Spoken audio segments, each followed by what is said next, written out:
রাজধানীর উত্তরায় milestone school and কলেজের ওপর বিমান আছড়ে পড়ার ঘটনায় শোকবিহ্বল গোটা দেশ। আর এই কঠিন সময়ে গভীর সমবেদনা জানিয়েছে আক্রান্তদের পরিবারের প্রতি সহানুভূতি দেখিয়েছে বাংলাদেশ ক্রিকেট বোর্ড। এদিকে গণমাধ্যমের প্রতি বিশেষ আহ্বান জানিয়েছেন জাতীয় দলের সাবেক অধিনায়ক তামিম ইকবাল।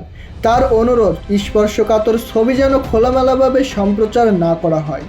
যুব বিশ্বকাপ জয়ী অধিনায়ক আকবর আলী আরেকটু ভিন্ন দৃষ্টিভঙ্গি থেকে আহ্বান জানিয়েছেন, কিছু না করে হলেও যেন উপকার করা হয় আহতদের, অত্যন্ত অপকার করার চেয়ে। কোথাও কোনো ঘটনা ঘটলে সম্ভবত হুমড়ি খেয়ে পড়েন উৎস মানুষরা। আকবর আলী তাদেরকে অহেতু ভিড়বার্তা না করার আহ্বান জানিয়েছেন। এছাড়া সামাজিক যোগাযোগ মাধ্যমে দোয়া চেয়েছেন মাশরাফি বিন মুর্তজা। বিমান দুর্ঘটনায় শোক ছুঁয়ে গেছে ক্রিকেট সহ সব মহল্লায়।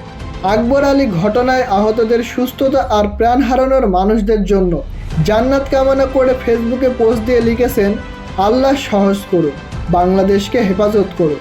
জাতীয় দলের সাবেক অধিনায়ক মাশরাফি বিন মুর্তজা ফেসবুকে লিখেছেন, যারা প্রাণ হারিয়েছে তাদের পরিবারের প্রতি গভীর শোক, সহানুভূতি জানানোর ভাষা নেই।